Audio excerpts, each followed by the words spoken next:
yang masih ada di luar, kita akan mulai.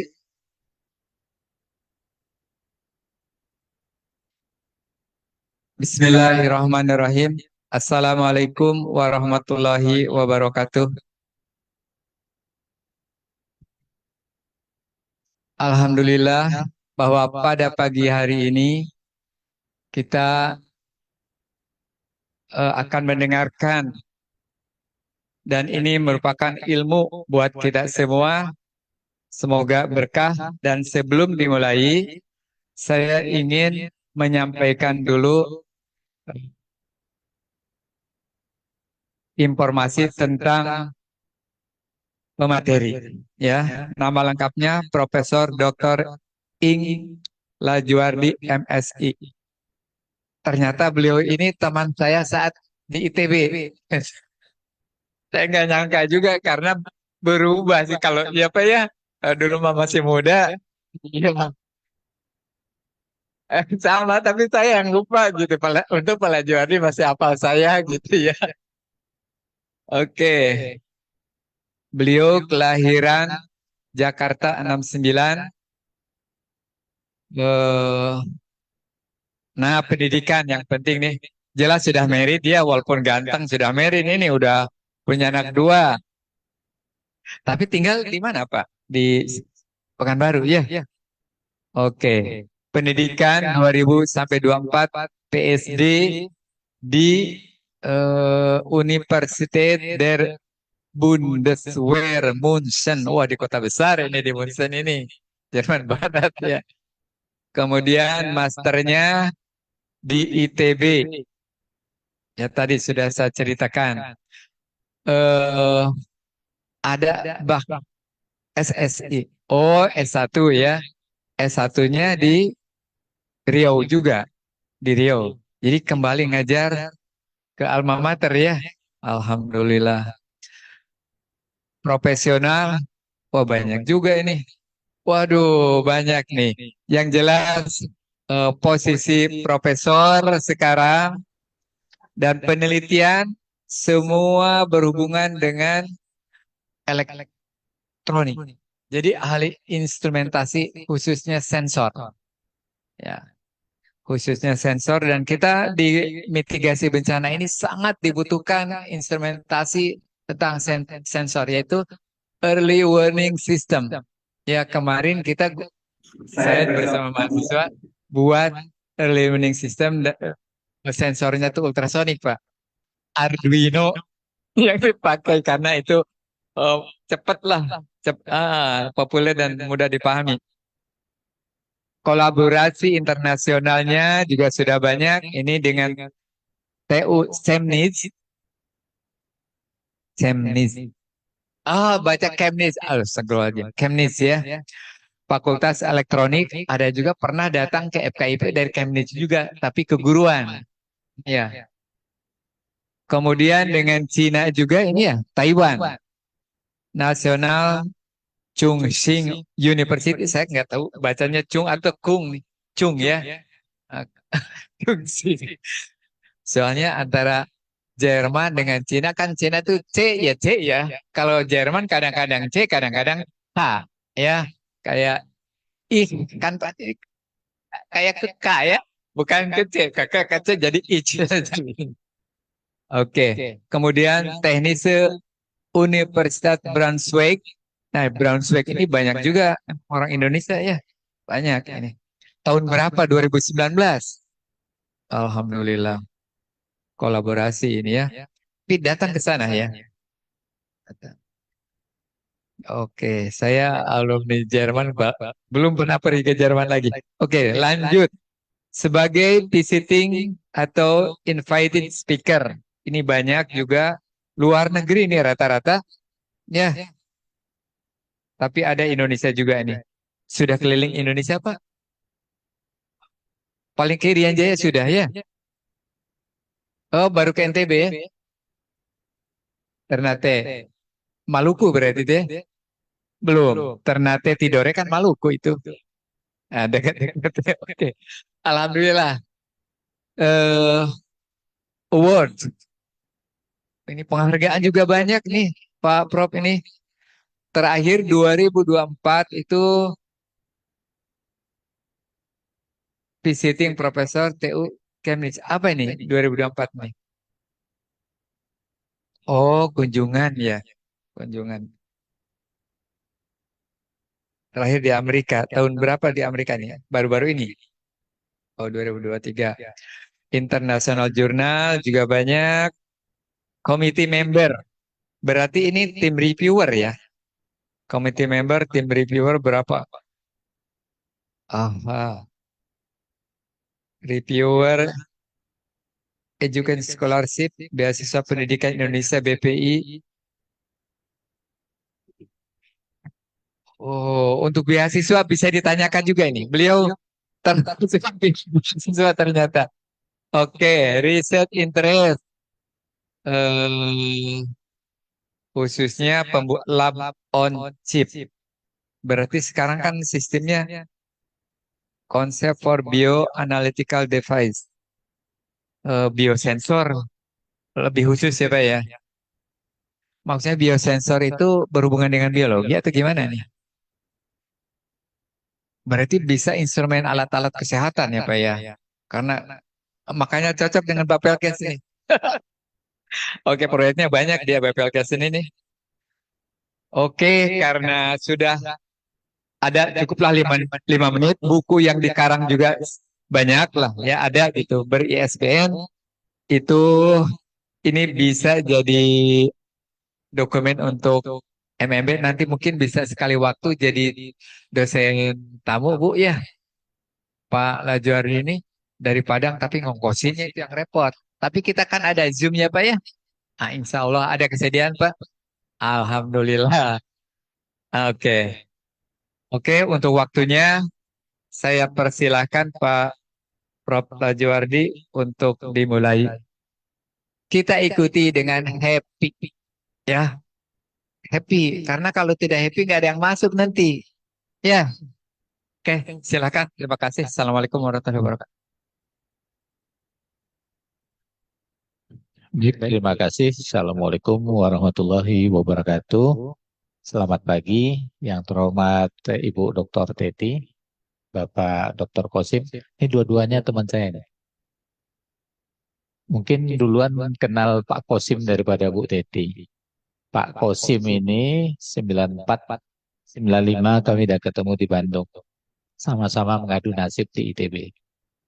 Bu Teti setelah saya lulus Jerman, saya diundang ke sini. Jadi sebenarnya saya ke Lombok ini sudah 5 kali loh. Ini yang udah kelima kali. 3 kali diundang Bu Teti, koridornya alumni di AD ya Bu ya. Bahkan saya udah tahu Sembalun, Sekotong, Gili Trawangan, Senggigi. Ya Bu ya, sampai kita nginep di Sembalun dulu ya rame-rame ya Bu ya. Terus tahun lalu saya juga ke sini dan sekarang. Nah sekarang ini kebetulan selain acara ini ada acara private teman saya yang di Amerika menikah di Senggigi. Nah saya 2022 saya Fulbright ke Amerika ke University of California. Jadi di situ ketemu komunitas orang Indonesia dan kita banyak ngobrol, cocok. Terus dia bilang, Pak, saya mau menikah, saya datang. Terus ketemu Bu Teti, Bu, alangkah baiknya kalau misalnya saya ada yang bisa share ilmu. Baik, saya bidang saya elektronika dan instrumentasi. Sebenarnya fisika. Kalau Bu Teti ini teknik elektro kayaknya. Teknik elektro, elektromagnetik ya Bu ya. Terus kalau Pak Kosim ini cocok bidangnya sama dengan saya fisika. Sekarang geo. Iya. Kalau saya bidang saya fisika S1 S2. Cuman S2-nya sudah mengarah ke elektronika sensor. S3-nya sensor. Sekarang saya geser ke biosensor. Nah, saya dari Universitas Riau di jurusan Fisika MIPA Unri. Nah, em, seperti kata Pak Kosim tadi, em, saya juga banyak terlibat dalam kegiatan mereview. Terakhir itu di LPDP, beasiswa LPDP, PPI, IISMA. di ISMA itu yang memberangkatkan mahasiswa semester 4, semester 5, atau semester 6 ke luar negeri selama 1 semester. Nah, kemudian Fulbright, DAAD Jerman, kemudian GTZ juga ada, dan kita berharap saya dapat sharing informasi kepada Bapak, Ibu, dan teman-teman sekalian. Baik, karena Bu Teti minta dikaitkan dengan mitigasi bencana, saya coba mencari mengaitkan dengan mitigasi bencana, karena sebenarnya instrumentasi ini adalah bidang servis. Instrumentasi itu terpakai di semua bidang.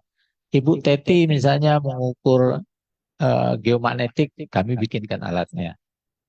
Dokter mau bikin alat untuk mendeteksi jantung, kami bikinkan EKG. Jadi orang elektro, orang instrumentasi itu hanya buat, tapi apakah pasiennya masih hidup atau udah mati itu dokter yang mengeksekusi. Oleh sebab itu ada baiknya sebenarnya universitas-universitas teknik itu juga punya kedokteran. Kalau di Jerman, Technical University München itu dia ada fakultas kedokterannya. Kalau di Bandung, ITB nggak ada fakultas kedokterannya, yang ada UNPAD. Jadi kan lebih bagus kalau misalnya ITB itu punya fakultas kedokteran, tapi kedokteran engineering. Jadi bikin ya teknik, teknik ya seperti itu. Technical University München itu dia punya fakultas kedokteran. Sementara Ludwig Maximilian Universitas itu sama dengan UNPAD, dia punya juga kedokteran. Sama-sama kedokteran, cuma satu kedokteran engineering. Baik, saya sambil duduk dan berdiri boleh ya? Berapa waktunya Bu saya dikasih? Nanti kita bebas saja. Mungkin ada beberapa bagian yang saya skip. Saya mungkin minta tolong juga untuk dokumentasi. Kalau enggak, saya enggak boleh pulang sama Pak Dekan saya. Ini kelihatan yang di belakang. Oh, Zoom juga. Oke. Baik, saya bicara tentang mitigasi bencana dan instrumentasi. Saya datang dari lab instrumentasi dan sensor, jurusan Fisika MIPA Universitas Riau Pekanbaru. Next.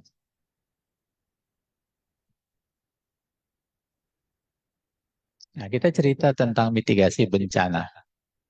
Jadi mitigasi bencana itu adalah upaya untuk mengurangi efek negatif dari bencana alam dan teknologi. Gambarnya bagus. Tapi kalau sudah ada bencana, berubah. Makanya seperti skincare, ada foto saya before, ada foto saya after. Orang lihat foto pantai di Palu itu sebelum before tsunami. Setelah itu afternya ada. Sangat-sangat menyedihkan. Next. Nah, ini mitigasi bencana adalah upaya yang penting untuk menyelamatkan jiwa, kerugian, kita minimalisir. Makanya daerah ini, Universitas Mataram cocok punya program manajemen mitigasi bencana ya Bu ya, MMB. Apa aja jenis bencana? Terus, nah ini sebagian saya ambil dari bahasa Inggris. Ada gempa, ada erupsi, ada pergeseran tanah, ada erosi, longsoran, macam-macam sampai ke bawah. Enggak semuanya ada kita. Ini kan dari textbook atau dari PPT umum, makanya dikumpulinnya dari seluruh dunia. Saya kira kita tidak punya tornado ya. Angin ribut ada, tornado ada, sepeda motor tornado ada. Next. Juga ada bencana alam yang bukan alam yang membuat teknologi. Contohnya conventional warfare, ada senjata nuklir, biologi, fisik, kimia, ada bencana alam, vehicular, plane, train, ship, dan macam semuanya. Termasuk di bawahnya itu adalah bencana alam yang disebabkan oleh kebakaran. Tapi kebakarannya bukan kebakaran rumah atau kedai gitu, tapi kebakaran hutan. Next. Juga ada ternyata bencana sosialnya ada. Selain yang alam, buatan manusia, ada bencana sosial. Jadi konflik sosial, kerusuhan, dan wabah penyakit itu dapat dikategorikan sebagai bencana. Next. Nah, ini tahapan-tahapan dari mitigasi bencana. Ada beberapa step. Yang pertama adalah pencegahan. Seperti misalnya tadi pas awal mulai acara, pembawa acara menyampaikan bahwa gedung ini didesain tahan gempa sampai sekian skala MMI. Contoh seperti itu. Sering kalau kita lihat perusahaan-perusahaan besar yang di daerah itu, mereka ada di situ semacam caution atau perhatian, ada saran, ada lorong evakuasi. Nah, seperti itu. Itu adalah upaya pencegahan dan perlu meningkatkan kesadaran masyarakat. Kayaknya di kita ini yang paling perlu. Saya pernah berkunjung ke Sumatera Barat pas waktu gempa tahun berapa tuh? 2000, sesudah Aceh, 2013, 13 atau 15 gitu. Ada satu jalan itu mengarah ke bukit itu adalah jalur evakuasi. Tapi 2 tahun bersih jalannya, jadi kita bisa lihat ujungnya. Tapi 2 tahun berikutnya saya lihat di situ penuh pedagang kaki lima. Gimana orang lari kalau seperti itu? Berarti kan kesadaran yang penting, Sir. Nampaknya itu yang perlu dinaikkan. Kemudian ada pengurangan risiko, mengurangi dampak potensial bencana dengan melakukan mitigasi, misalnya membuat peta risiko. Ada beberapa mahasiswa kita yang membuat peta banjir. Jadi sebelum kota itu dibangun, ternyata ada di situ waduk-waduk itu yang belakangan ditimbun, dijadikan ruko. Tapi kalau hujan banjir terus, dilihat peta lama. Oh, ini rupanya bekas kolam dulu. Dibuat petanya, di layover pakai GPS seperti itu. Jadi perlu dilakukan seperti semacam pembuatan peta risiko dan sistem peringatan dini. Kemudian ada kesiapsiagaan. Saya nggak tahu ya, mungkin kalau anak-anak TK di Jepang, kalau ada bunyi sirine tertentu yang menandakan gempa bumi, dia pergi ke bawah kolong meja. Jadi sebenarnya sudah ditanamkan sejak kecil bahwa kalau terjadi sesuatu seperti ini, kita harus siap. Kemudian kita lakukan penanggulangan misalnya dengan melakukan evakuasi, penyelamatan, pemulihan pasca bencana. Ini salah satunya termasuklah apa ya istilahnya itu? Ada namanya pasca bencana itu trauma ya, trauma, trauma healing ya. Jadi seperti itu. Next. Nah, perencanaan mitigasi bencana harus ada analisis risiko. Kita harus identifikasi potensi bencana apa aja yang mungkin terjadi, kemudian risiko yang terjadi, dan menentukan wilayah yang rentan. Kalau kita lihat di YouTube bekas likuifaksi di Palu, itu daerah yang tanahnya seperti bubur itu nggak didiami lagi, dijadikan wisata bencana untuk mengingatkan orang bahwa sini terjadi kuburan massal, terjadi itu. Jadi seperti itu. Kemudian ada strategi bagaimana merumuskan langkah-langkah efektif untuk mengurangi risiko bencana seperti pembangunan infrastruktur tahan gempa. Mungkin Bu Teti ada sedikit pertanyaan buat saya. Saya kemarin masuk kota itu dari bandara, ada masjid yang minaretnya itu tinggi sekali, masih tunggul itu. Lupa saya masjid apa itu. Dari bandara arah ke kota, ada tinggi sekali minaretnya. Minaret itu menaranya. Dan maaf, saya takutnya kalau dihentak gempa terlalu tinggi, apanya tipis, slope betonnya. Ya seperti itu. Ada masjid yang belum selesai, saya lihat itu sangat tinggi sekali. Sangat tinggi sekali. Gimana? Iya, iya. Tetapi setidaknya sama dengan orang bikin tower Telkom, itu kalau daerah gempa yang kiri kanan tetangganya was-was loh. Selain itu menjadi tangkapan petir, juga kalau misalnya terjadi hentakan gempa bumi itu tidak jauh-jauh. Bukan orang tetangga sebelah yang kena, kita yang kena. Kemudian kontingensi, apa rencana kita untuk menghadapi bencana, meliputi langkah evakuasi, penanganan korban, dan pemulihan. Pekanbaru itu, Riau itu berdekatan sama Bukit Barisan dan longsor terus arah ke Sumatera Barat. Nah, untuk kontingensi supaya tidak susah, biasanya Pemda itu menempatkan alat-alat berat di perbatasan itu. Itu salah satu contoh mudah. Next. Terus ada kesiapsiagaan masyarakat. Pengetahuan masyarakat harus memiliki pengetahuan tentang jenis bencana. Bencana yang terjadi di Nusa Tenggara Barat ini berbeda dengan bencana yang terjadi di Sumatera. Nanti akan saya lihatkan. Kemudian keterampilan, penting untuk melatih keterampilan dalam menghadapi bencana, seperti pertolongan pertama, evakuasi, dan komunikasi. Kemudian masyarakat harus memiliki perlengkapan darurat. Kalau di kami dulu, tahun 2015, itu asap. Jadi di rumah itu punya tabung apa? Oksigen.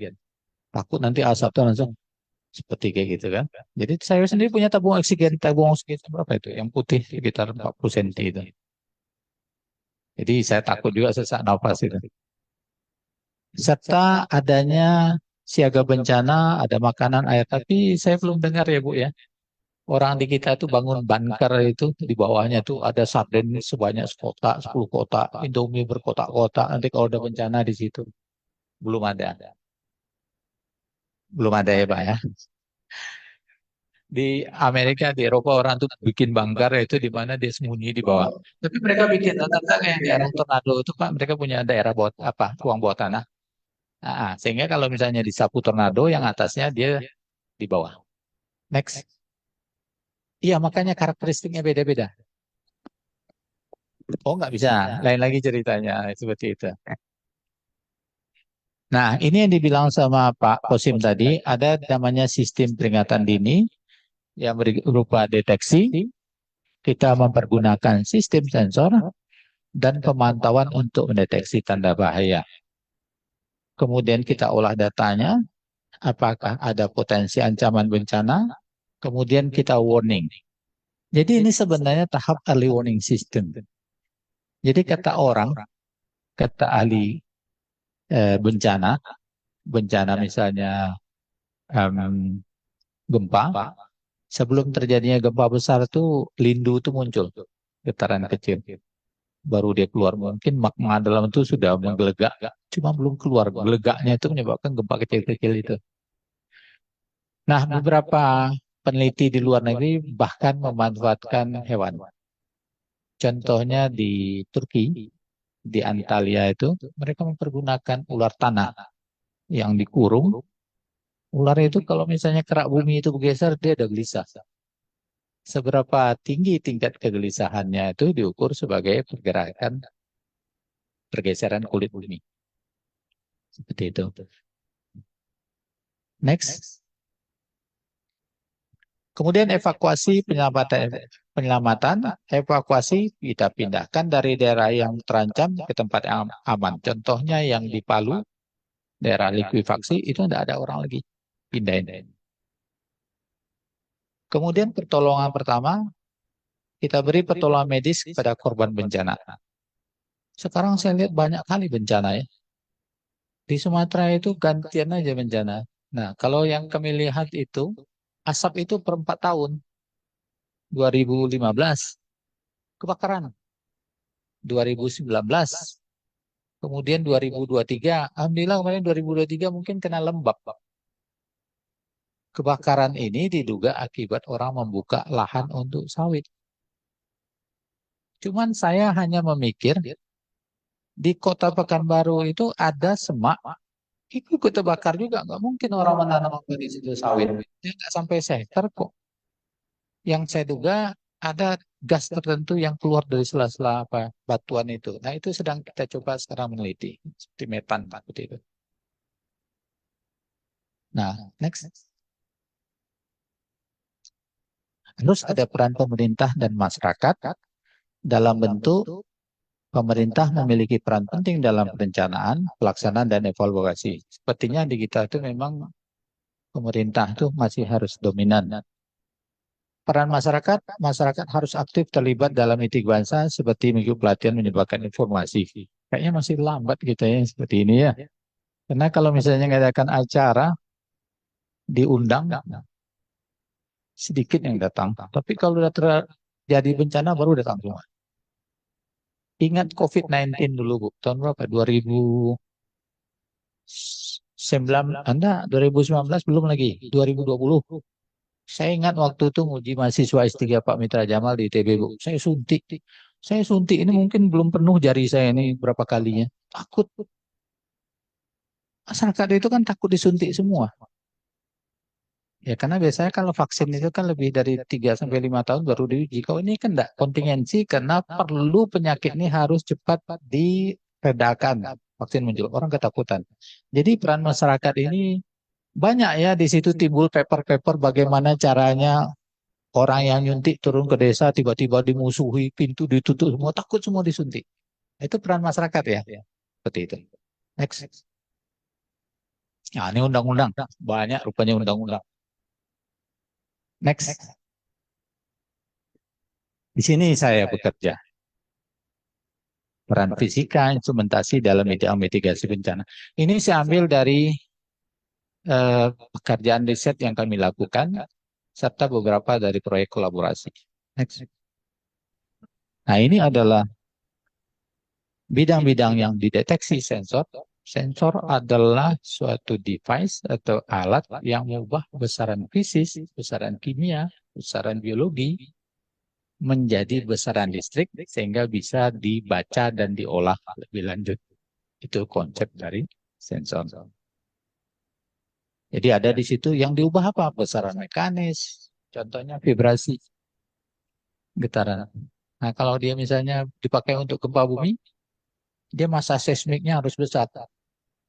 K-nya konstanta pegasnya kecil, karena koyakannya pelan.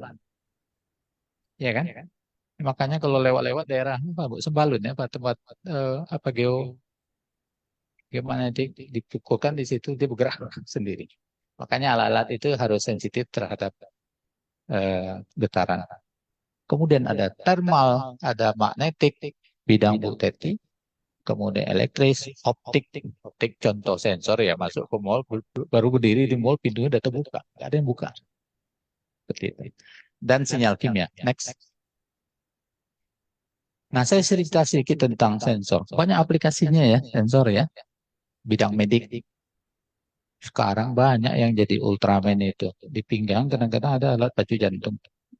Ya kan? Pembalap yang di Mandalika itu mungkin di badannya itu di X-ray mungkin banyak pen-pen itu. Ya, karena ada patah-patah kan disambung pakai pen titanium itu seperti itu ya. Iya, banyak kan pas balapan balik-balik gitu kan nggak hidup harusnya. Kalau kita kayak gitu nggak hidup, tapi karena dia udah pasang semua. Nah, ini contohnya aplikasi sensor untuk medik. Di situ ada namanya wearable medical device.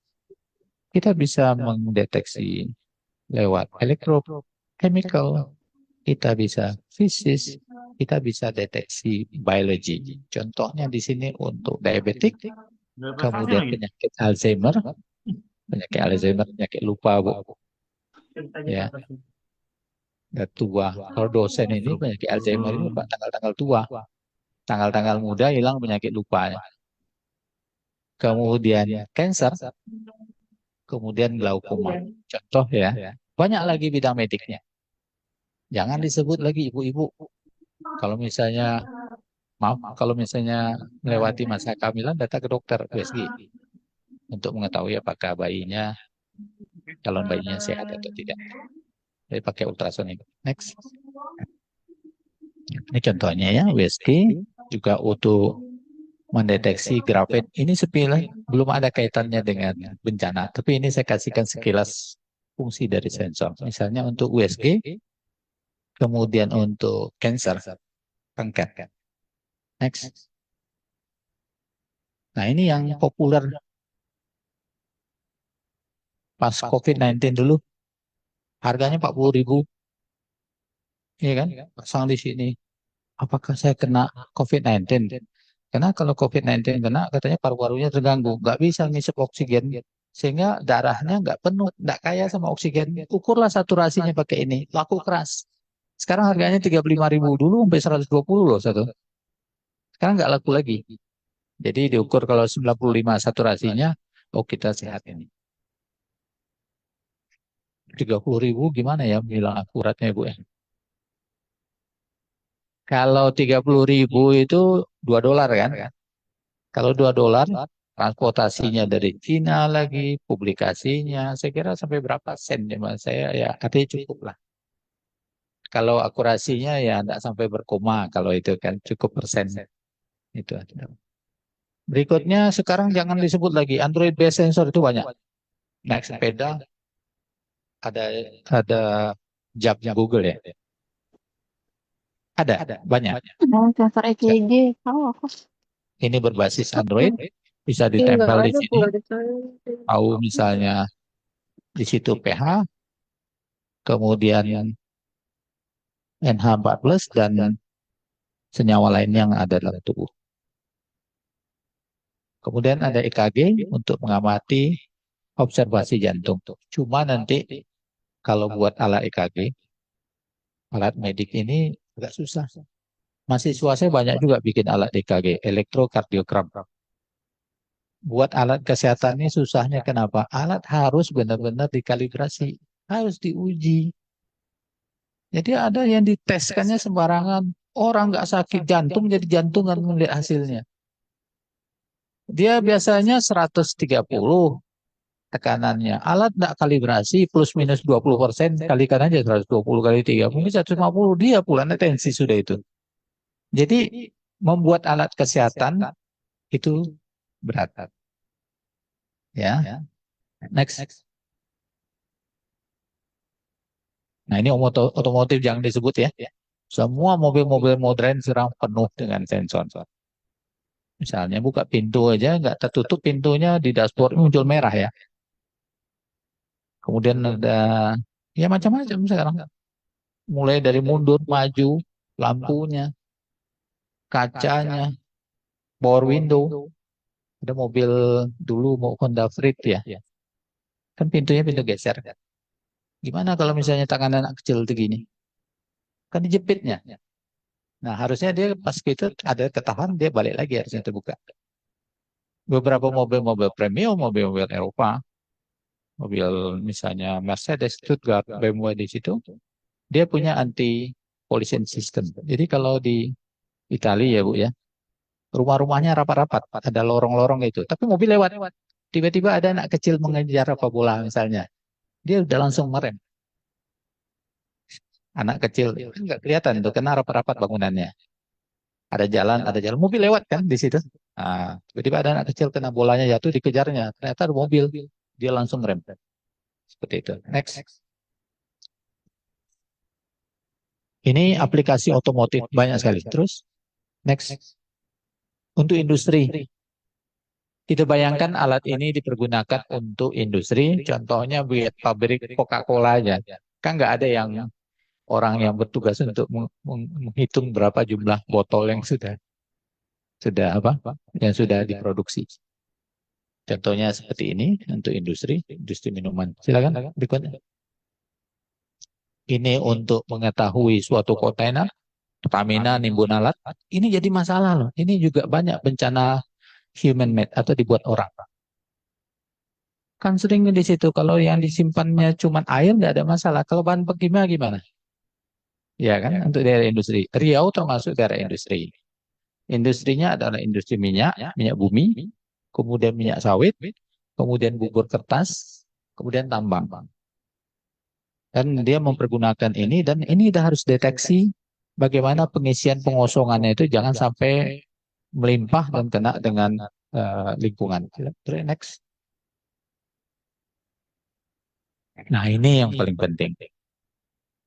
Aplikasi sensor untuk bencana alam. Kalau kita lihat di sini, misalnya ada pergeseran. Oh, ini minta maaf ya Bu Teti. Ini bahasa Jerman. Ini gempa bumi, gelombang gempa, GPS. Jadi ada pergeseran ini ditandai seperti ada ledakan.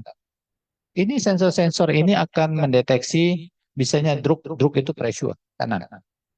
Terjadi perubahan tekanan air laut secara tiba-tiba. Kemudian dia akan pancarkan ke buoyan yang ngapung itu tengah laut. Karena jaraknya cukup jauh, dia lewat satelit. Dan satelit dipancarkan ke stasiun untuk datanya diolah, dan diinterpretasikan. Sesudah itu baru dikirim ke penduduk. Awal tahun 2024 ini saya ke Taiwan, ke National Chung Ching University. Itu saya nggak bisa pakai kartu ini, Bu, kartu Telkomsel. Jadi saya beli kartu lokal. Ternyata beli kartu lokal nih, setiap ada misil peluru kendali Cina itu lewat di atas Taiwan, setiap saat HP itu bunyi. HP itu ada warningnya. Hati-hati ada peluru kendali terbang. Ini Cina ini kan lepaskan peluru aja kan, dekat sama Taiwan, dekat sama Jepang. SMS masuk terus. Wah, jantung saya ini kalau ke sekolah di sini bisa nggak makan saya nih. Nah itu, cuman di kita itu kalau dulu ya Bu ya, kalau ada gempa di satu titik, itu layar TV-nya terkunci. Tit katanya, ada gempa di sini potensi tsunami. Tapi dibayangkan kalau TV nasional setiap saat di Indonesia ini gempa, nggak akan nonton kita. Betul ya, dia hidup terus. Seperti itu. Ya, TV-nya duluan rusak ya. Ya seperti itu. Jadi ini salah satu contoh aplikasi sensor bencana alam. Next. Ini contohnya, sini ada tsunameter, mengukur perbedaan tinggi laut, air, juga tekanan. Nah, saya pernah baca kabar itu di pantai barat Sumatera itu, buaya itu dirusak sama orang tak bertanggung jawab, katanya nelayan. Ya, nelayan. Jadi ini tanggung jawab ya. Alat ini dipergunakan untuk mendeteksi terjadinya perubahan permukaan di pantai barat Sumatera yang sering pergeseran tanahnya sehingga menyebabkan gempa. Tapi alat yang dipasang hilang.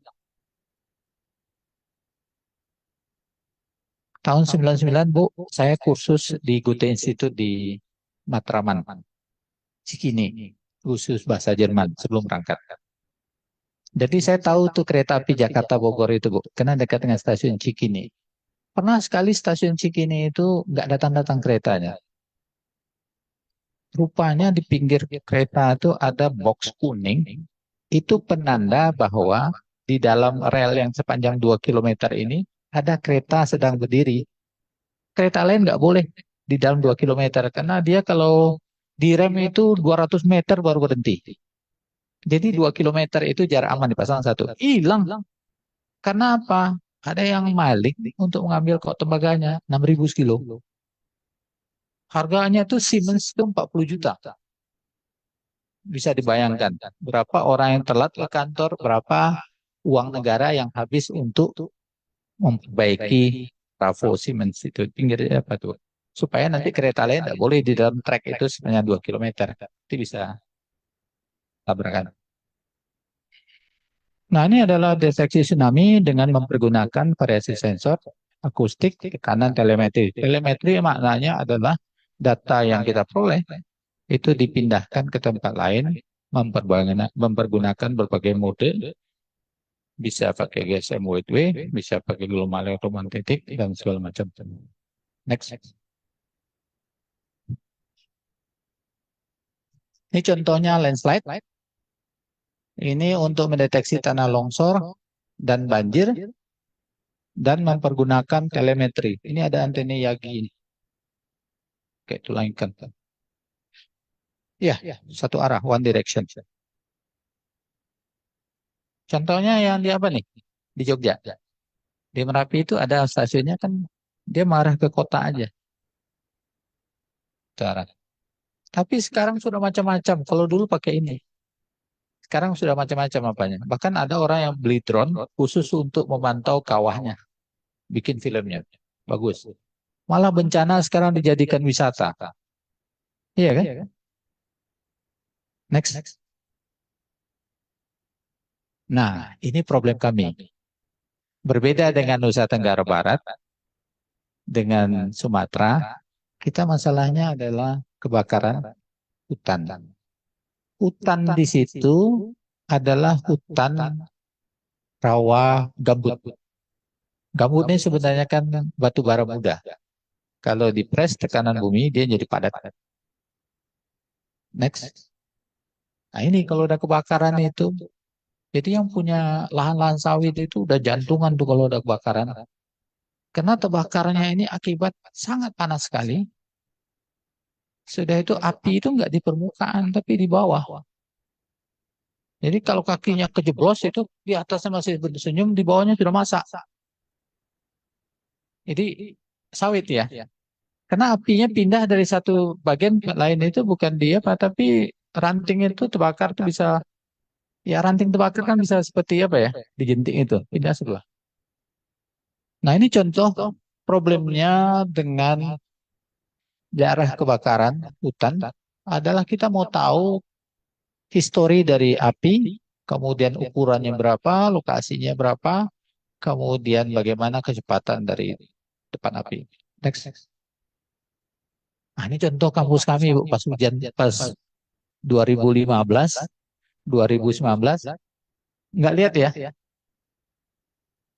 Waduh, ini dokter THT waktu itu memang banyak pasiennya.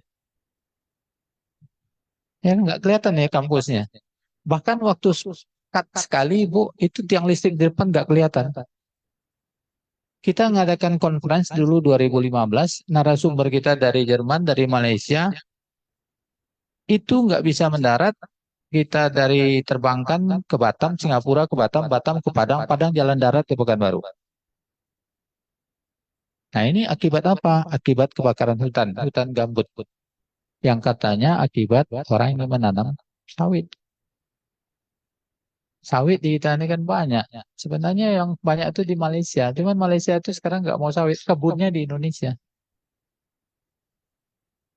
Siapa yang misalkan yang jual belinya? Singapura. Singapura nggak ada kebun sawit. Mesti tahu Singapura itu pedagang ulung itu. Nah ini contohnya. Ini nggak lihat ini Bu. Next. Nah itu siang itu. Berarti ini ada kendaraan ya kayaknya nih.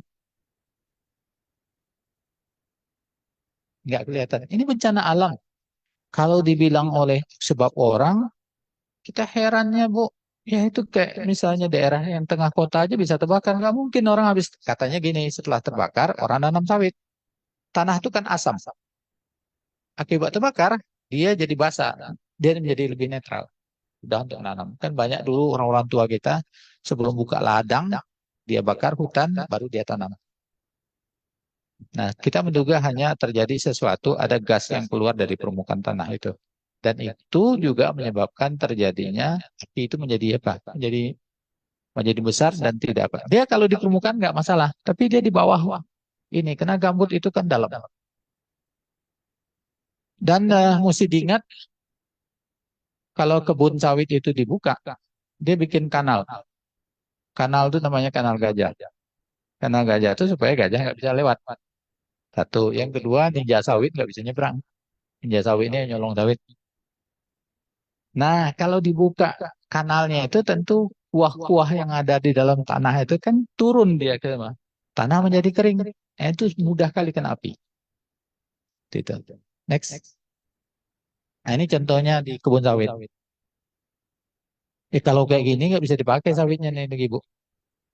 Ini kan bencana juga. Dan bencananya itu kita jadi top waktu itu. Indonesia jadi pengekspor asap ke Singapura dan Malaysia sampai ke Vietnam. Ada sesudah ini gambarnya. Next. Nah ini dia. Peat Swamp Forest. Nah, ini contohnya pada 10 tahun 2,5 juta lahan terbakar melepaskan 2,3 miliar ya juta ton karbon ke atmosfer, 10 × 6 km persegi, dan asap itu akan menyebabkan, ya pertama jelas asap itu akan pindah ke tempat lain dan menyebabkan lebih 70 juta orang itu terkena. Jelas ya, penerbangan nggak ada, transportasi susah. Saya bahkan waktu itu dapat DAAD untuk visit, itu kan berangkat pesawatnya ke Eropa tengah malam terus. Jam-jam 1 Emirates itu ke Jerman itu jam 1 atau Qatar lewat Doha. Nah kita berangkat kan tidak mungkin kan sore berangkat supaya 1,5 jam sampai Jakarta. Nanti kalau bablas pesawatnya nggak ada, itu lewat pesawat internasionalnya kan. Jadi kita usahakan punya tiket kedua.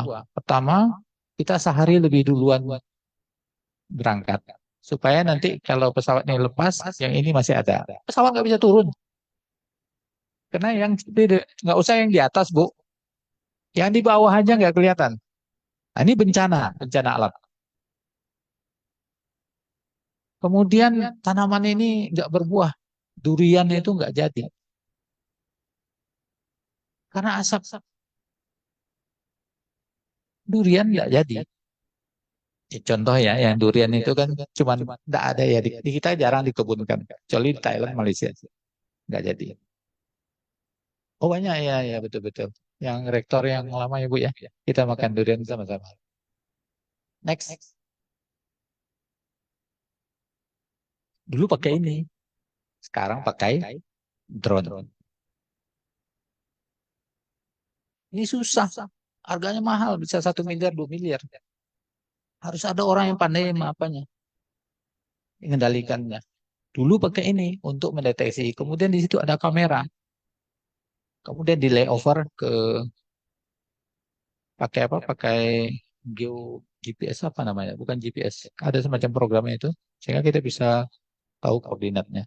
Ini dulu harus ada lapangan terbangnya.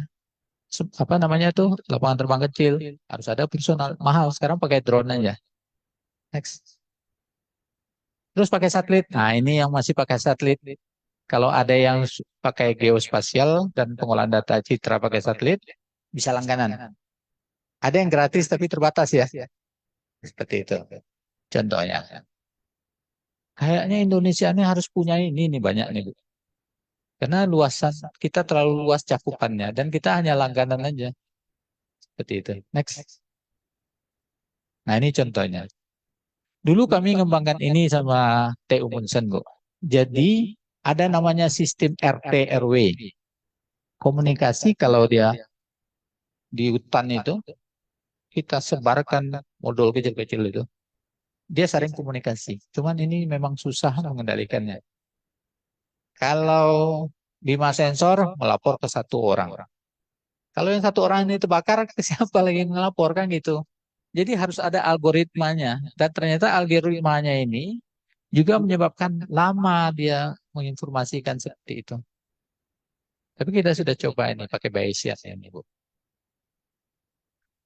Sensor dengan transmitter. Enggak. Jadi seperti modul kecil, $5 dibuang di situ. Dari mana dia dapat energi? Dia ada panel surya kecilnya.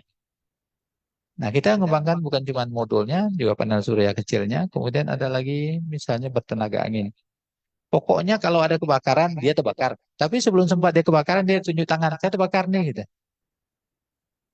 Nah, komunikasi dia melapor ke siapa? Ada RT-nya satu. Yang punya kekuatan pancar lebih tinggi daripada tetangga sekelilingnya. Ya, ada nama star mesh dan segala macam. Ini contohnya pernah kita pakai GIS overlay. Betul ya? Next. Nah ini Bu, kita punya pakai ini. Ini modulnya dari Enocean. Enocean ini kalau nggak salah di Jerman itu kita punya sekitar 12 euro satu. Jadi panel suryanya kecil nih Bu. Kecil kali, modulnya kecil. Ini ada transmitternya, ada reservoirnya, dan kita cukup menambahkan sensor di luar yang akan mendeteksi terjadinya panas. Kalau ada panas di luar batas, dia akan deteksi dan dia akan transmit. Tapi selama dia tidak bekerja, dia idle. Seperti komputer itu kan dalam posisi tidak hidup kan, dia kan di enter itu nyala lagi kan. Ada masa idle itu. Next. Nah ini modulnya kecil. Nanti di apa kita ada no fire atau fire. Kenapa pemikirannya seperti itu? Karena begini, harganya taruh $5, $10. Ditaruh misalnya di sebar sekitar 10 dalam 1 hektar, berarti kan $50. Sementara dalam 1 hektar itu kayu yang 3-4 kali orang dewasa itu mungkin ada 100 batang. Satu batang itu mungkin duitnya mungkin sekitar 50 juta. Jadi $50 itu tidak ada artinya. Cuman ada masalah satu, bagaimana menyebarkannya, menyerahkannya atau mendistribut. Akan harus pakai helikopter, jadi banyak ada plus minusnya. Satu lagi Bu, kita pernah mencoba alat ini dipasang di hutan, marah masyarakat. Karena di gini masyarakatnya, kalau masyarakatnya tinggal di pinggir sungai itu kerjanya nelayan. Kalau masyarakatnya tinggal di hutan biasa, itu mencari kayu situ. Dia biasa bakar-bakar itu. Nah, kalau misalnya alat itu dipasang, dia marah. Ketahuan dia. Tapi kita punya cara cerdik. Ini untuk deteksi gajah. Oh, enggak dia apa-apain ya. Nah, jadi yang kayak gitu susah ya di kita ya. Di kita itu susah untuk seperti ini. Ini kita jadi masalah dulu. Ini kita cukup menentukan no fire atau tidak fire. Nah, problemnya adalah mendistribusikannya di hutan, banyaknya modul, kemudian waktu transmit dari tetangga ke ketuanya, RT-nya ke RT lain, dan seterusnya. Next. Ini udah kena bakar tuh jadi peot deh. Ini kan modulnya, bisa lihat jari saya kan.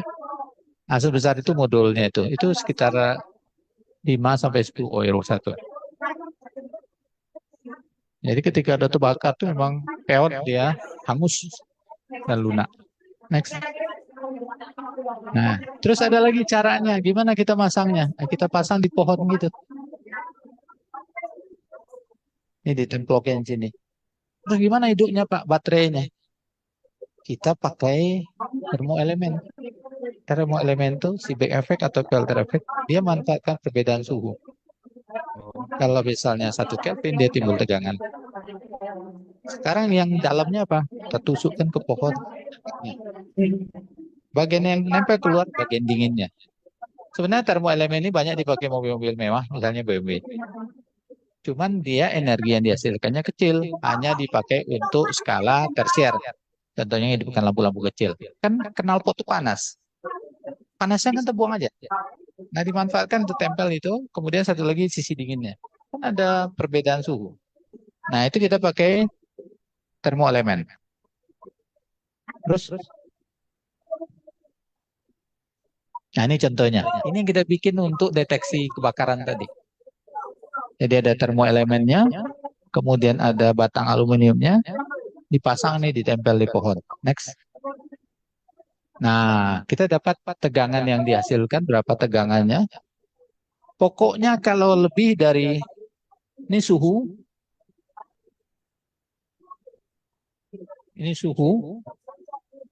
luar berfluktuasi gitu.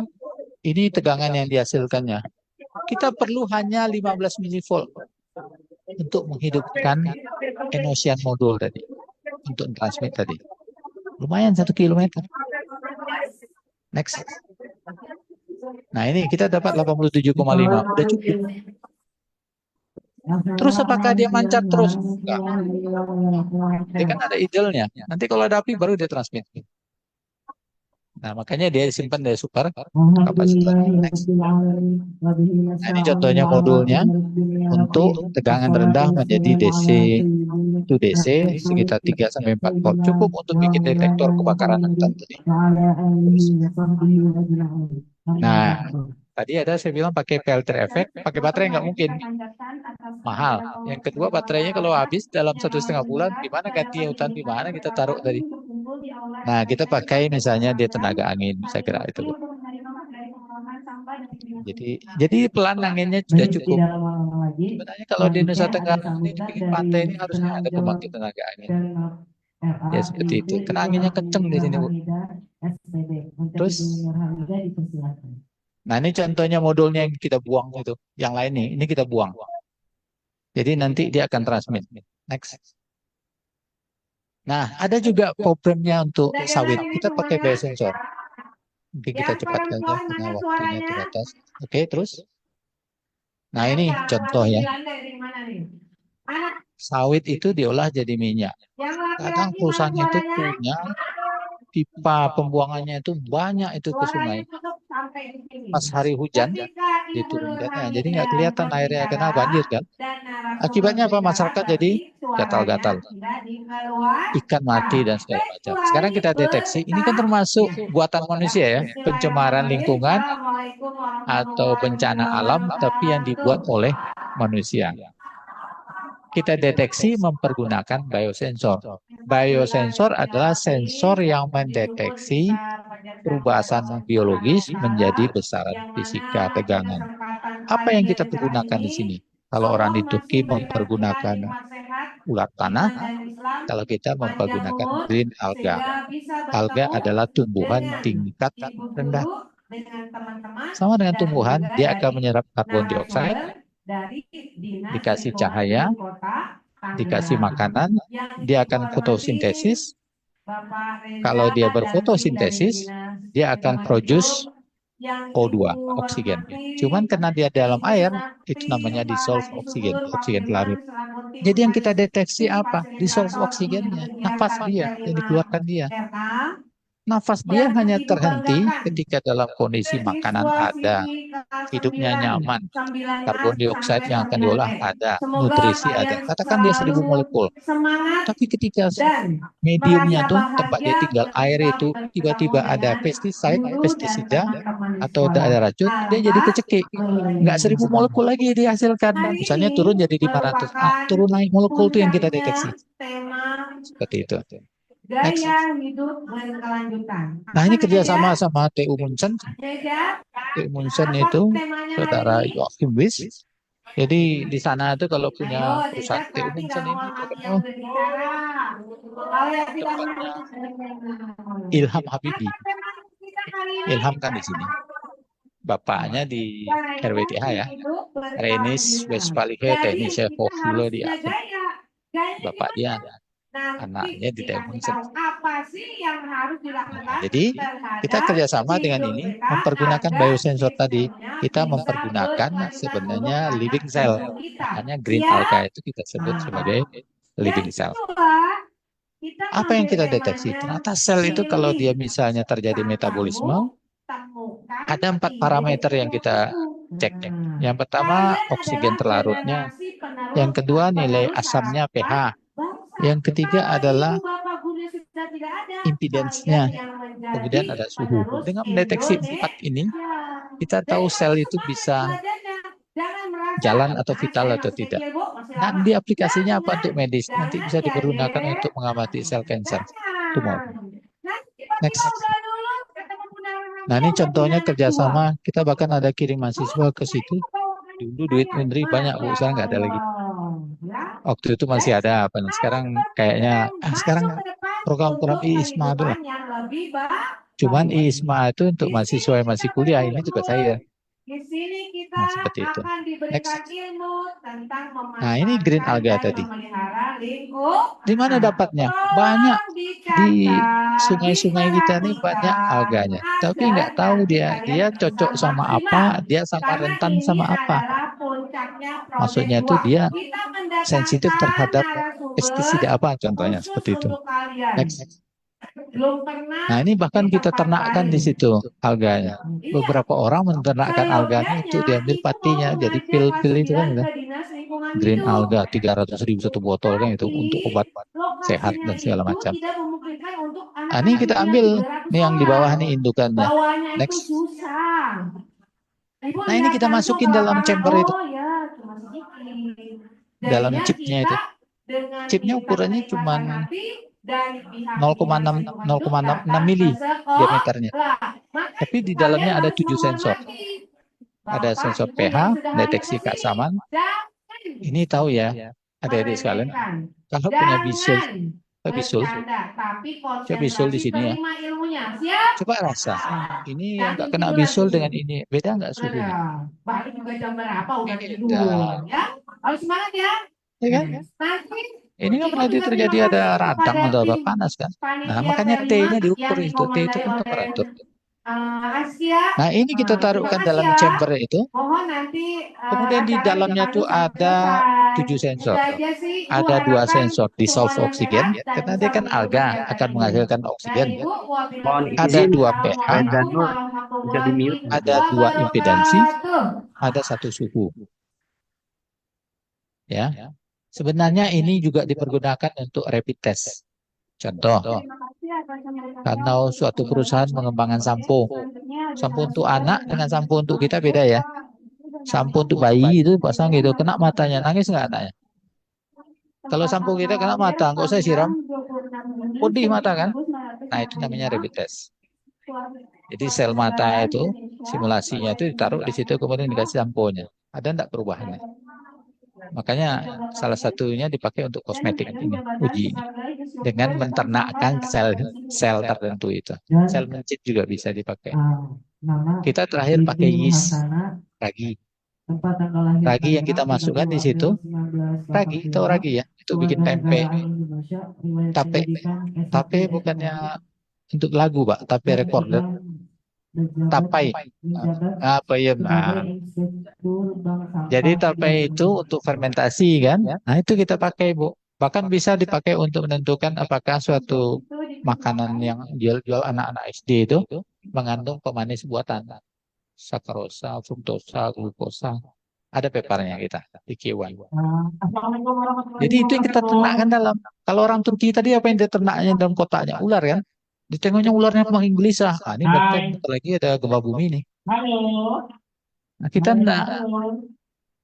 Peyem, Jadi, tapi Ibu mohon bukan izin, peyemnya, tetapi green alga, rekan-rekan ibu nama sorry, saya alganya Bapak mohon sendiri yang izin. kita deteksi. Assalamualaikum warahmatullahi wabarakatuh. Ada perubahan DO-nya tadi, dissolve oksigen. Jadi gini, Selamat dalam pagi. chambernya itu katakan ada 1000 molekul oksigen, 100 molekul. Oh, kurang kompak. Selamat pagi. Ketika dia terjadi metabolisme, kalau green alga tadi, dia akan fotosintesis kalau misalnya ada cahaya, betul ya? Hari ini Pohon ada kita cahaya, perkenalan ada Kak. makanan, pH-nya Nggak usah cocok. ya, Maka dia akan, langsung Kak. pohon menyerap Langsung. karbon Ini dioksida, dia. molekul oksigennya berubah dari 100 menjadi 150. Kalau makin Sedikit sehat dulu dia lah jadi ya. 200. Sekarang yang bikin dia tuh nggak sehat dengan cara apa? Kita mau tes analit kan, apa Baru tes ketemu misalnya pesaing herbisida saya. kita teteskan dalam. Jadi dia kecekik. Ini boleh. Sehingga nggak 100 lagi Ya, molekulnya. Nah, Kak Reza perubahan molekulnya rumahnya kita itu deteksi ada di Rajak. gunakan Clark Lumayan ya. sensor. Tahu Rajak? Mempergunakan apa yang disebut dengan Beda DO beda beda sensor. kota kita. Nah, Kak seperti Reza ini. dari Makanya luar di kota. sini ada Kebetulan Kak Reza adalah founder Bank Sampah Bukit Aja. ini lampu. Sekaligus ketua Bank Sampah Lampu itu di berfungsi lingkungan. sebagai Dan Kak Reza juga instruktur Bank Sampah Kota Tangerang sama Kak fotosintesis Peti. atau apanya? Men-trigger Pengelola untuk manajemen satu pintu. fotosintesisnya. Kasih Jadi lampu ada kan. satu Pernah kan satu orang PKS apa? untuk Orang perumahan itu bikin Kak Reza toge, yang kelola. toge, Masalah sayur toge. kebersihannya, masalah Ukurannya keamanannya, sama dan semua, tapi pengembangan pangsa pasarnya infrastrukturnya. hotel. Terus anggota Kalau WhatsApp misalnya WD, kita beli tahu toge nggak sama WCD? ibu yang di Nggak tahu pasar ya? itu ukurannya beda-beda Pernah kan? dengar? Karena dia ditanam di Oke. luar. Ah, itu dia pakai Terus untuk tanaman di dalam khususnya ruangan. pelatihan pengelolaan sampah skala kawasan Sehingga untuk ukurannya Kota sama. Tangerang. Terus pelatihan sampah Jadi sudah organik biokonversi teknologi budidaya mangrove. pertanian Tahu nggak X. bos? Nah Tahu ini, juga. jadi kita tetap Bentar. di dalam chamber itu Iya. ada alga, Kita yang kemudian bersama kita sama dengan deteksi Kementerian pH, Lingkungan Hidup dan PO2, Z Kehutanan. dengan itu, dan Terus kita pengelolaan sampah ada teknologi RDF microcontroller, kemarin kemudian kita bagus baru datanya. Karena ini bisa kita pakai untuk di Jawa mendeteksi aliran Barat. sungai. Datanya Selanjutnya, ditransmisikan. Next, ini dia. banyak ini. DPM. Nah, ini Apa contohnya. ini? Ini di sungainya, kemudian datanya dibaca, kemudian dikirim pakai Ini apa? GSM Gateway. Kalian Next. lihatnya apa? Ini alat yang sudah kita kembangkan di Ini sana bukan desa-desa bersama-sama Ini untuk adalah membuat TPA. Apa alatnya. panjangan TPA? Next. Nah, ini contohnya. Kalau referensinya dia lurus saja Tempat pendidikan yang Al-Quran atas. Tapi ketika dikasih dengan distilled water, bisa, bisa gitu. DM, dengan Ya, DM, kemudian kita air salah yang aja. diaerasi dikasih Karena itu oksigen, bicara dia dulu, jatuh nanti kita kurvanya. berdiskusi. Makasih ya. Ketika oksigennya banyak, Karena kalau tegangannya Kak Reza turun. ngomong Ketika masalah ini, oksigennya kita dikit, ngomongin tegangannya masalah naik. hidup kita masing-masing. Dengan mengkalibrasi itu kita tahu Serius, berapa kalau kita ngomongin konsentrasi masalah persampahan, kita oksigen, ngomongin masalah sampah, berapa bukan besarnya ngomongin masalah pengotornya. hidupnya Next. guru-guru kalian, bukan ngurusin hidup Nah saya, ini, tapi ngurusin kalau hidup di kalian let nanti ke on, depannya. naik dia. Karena kalau ngomongin masalah sampah, Let itu ada on, dua turun dia. kemungkinan. Di let Satu off, naik kesehatan dia. teman-teman Turun sama naik, turun naik. lingkungan Jadi kita teman-teman. tahu memang alga di Oke, dalam itu sepakat? melakukan fotosintesis. Sepakat ya? Akibat lampu di atasnya di hidupnya. Ah, nanti pas waktu dia hidup tuh kita kasih racun. Tapi kita ingin deteksi lingkungan kan? Nah, seperti itu. Next. Nah, ini contohnya ketika dikasih CPO terjadi fluktuasi. Next. Nah, ini fase dari ketika dikasih ada fase fotosintesis, ada fase diam. Jadi dia turun naik, turun naik. Terus. Nah, ini untuk mendeteksi herbisida 24D di methylamine terjadi perubahan tegangan. Tegangan itu sama dengan konsentrasi oksigen. Next. Nah, ini juga sama. Kita melihat pengaruh cahaya biru atau pengaruh cahaya merah. Next. Nah, ini sama ya. Tadi 24 di metil alamin. Next. Ini ditambah dan difenotrin sama seperti tadi. Kita mulai responnya ternyata dia jatuh. Next. Oh, ini kebetulan saya waktu itu postdoc di University of California. Nah, di situ kita bikin biosensor itu untuk apa? Kita dibiayai oleh Department of Justice di University of California untuk menentukan apakah satu mayat itu korban pembunuhan atau matinya atau meninggalnya itu alami. Jadi kita bisa mengetahui berdasarkan body fluids, cairan tubuh. Ada blood, ada ludah, saliva, ada keringat, ada semen, ada urin. Nanti dikasih antibody, antigen tadi, sehingga terjadi reaksi dan kita baca. Berdasarkan hasil dari pengukuran 5 cairan tadi, mempergunakan biosensor, kita tahu bahwa seseorang itu kondisinya bagaimana pas waktu meninggal. Penyebabnya, karena ada orang yang kalau misalnya gantung diri itu, ada yang gantung diri dikatkan digantung, ada yang gantungnya memang gantung sendiri kan gitu kan. Dia mungkin nggak pengen gantung diri, pengen gantung diri tapi masih ragu-ragu. Rupanya terlepas kakinya didorong sama malaikat maut, langsung nyangkut gitu. Nah, lain yang apanya? Apanya yang keluar semennya kah, urinnya kah, segala macam. Kemudian ada namanya kortisol untuk hormon kecemasan. Misalnya kita dikejar anjing, kortisolnya keluar atau mau apa? Ujian, nggak dapat-dapat. Mungkin kalau kita bisa deteksi kortisol dikombin dengan detektor lie detektor, apakah Anda benar untuk mengambil dana perbaikan jembatan? Tidak ada, kortisolnya keluar. Ya kan? Seperti itu. Contoh. Next. Nah, ini yang terakhir adalah level sensor. Jadi karena orang banyak membuang CPO itu, kita timbul satu riset yaitu membuat alat untuk deteksi ketinggian cairan supaya pengisian pengosongan kontainer raksasa itu di Chevron, PT Chevron, kemudian perusahaan CPO itu bisa dikontrol. Next. Nah, ini kontainer raksasa ya. Kalau di Eropa dipakai untuk nyimpan gandum ya Bu ya. Silo. Namanya silo. Diisi biji gandum. Nanti biji gandumnya kan dibuka di bawah karena mau dijadikan tepung. Kan turun permukaannya. Isi lagi. Nah, perusahaan nggak boleh kosong tuh. Karena kan dia 24 jam. Nah, repotnya kalau misalnya isinya ini adalah bahan berbahaya. Kalau nggak ada yang mati, kalau mungkin ada yang kos di sini, punya kos, kan hidupin airnya kan manual ya kan, atau pakai apa? Pakai saklar. Nah, kalau nggak ada saklarnya kan bisa melimpah. Kalau melimpah air nggak ada masalah. Kalau bahan kimia gimana? Oleh sebab itu kita bikin next.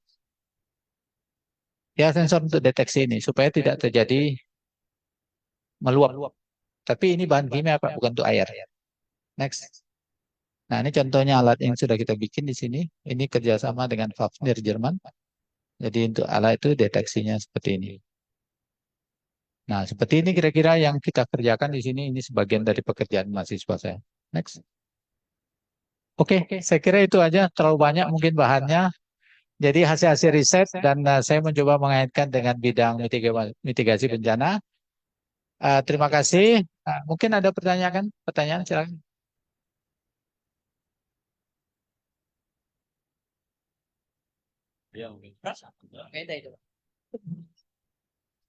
Silakan. Terima kasih. Assalamualaikum warahmatullahi wabarakatuh. Nama saya Yadi dari mitigasi bencana. Nah, yang ingin saya tanyakan terkait yang gambut tadi, Pak. Eh, Mungkin lebih ke arah instrumennya. Ada 3 pertanyaan. Yang pertama itu untuk jarak antar sensornya, gitu, Pak. Apakah seragam atau apa namanya sudah ditentukan atau random untuk jaraknya kan mengingat tadi transmitter maksimumnya 1 kilometer. Nah untuk yang kedua itu jumlah sensornya. Nah dalam satu RW itu ada berapa RT-nya gitu kan? Ya gitu kan? Dan satu lagi untuk temperatur thresholdnya Pak. Itu aja. Kalau misalnya nggak pakai itu 5 sensor, satu koordinatornya. Berapa jumlahnya per hektarnya itu tergantung usernya. Jadi em, kadang-kadang dia cuma 10 buah 1 hektar. Kadang-kadang satu cuma.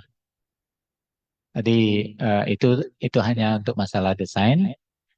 Sudah itu ini juga tergantung pada jarak transmit. Di hutannya itu daerah blank spot. Blank spot tuh nggak ada apanya HP ini nggak ada ini ya nggak ada sinyal. Oleh sebab itu pakai gelombang radio. Ada namanya LoRa long range modul.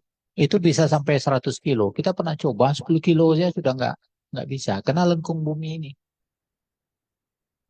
Nggak berfungsi. Terus satu kalau kita bikin itu jagawana apa namanya penjaga hutan itu jagawana ya. Setiap daerah itu kalau RT-nya tuh kayak ini kayak tiang kamera nih. Dia tinggi sendirian, yang lain kecil-kecil samping dia. Nah ini bangun ini kan mahal ini. Jadi itu by design aja itu.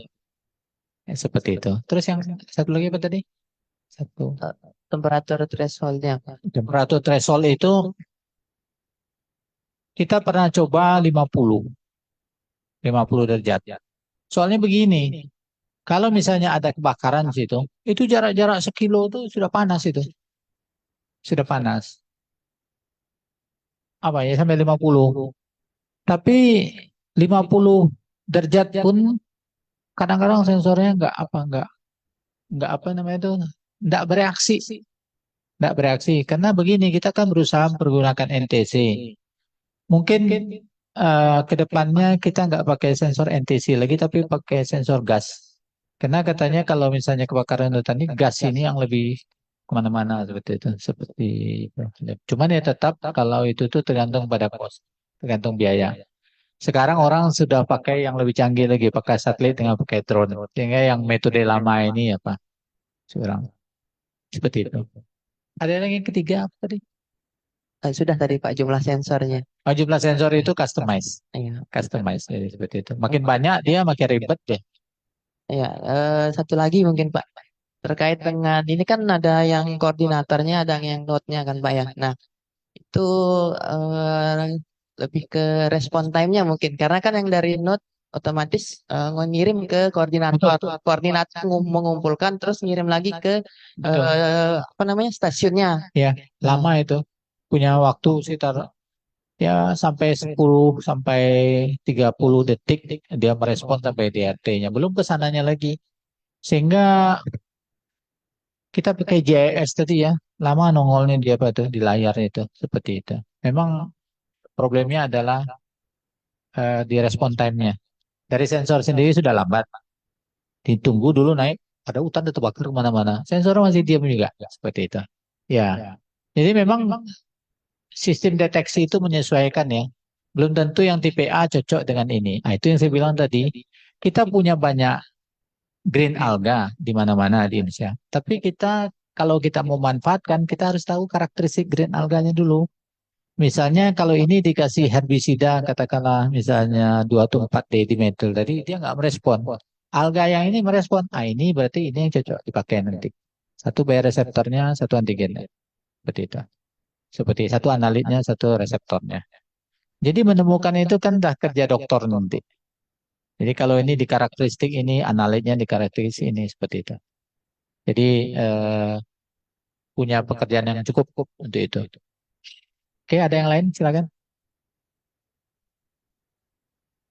Silakan. Yang adik ini satu. Ah.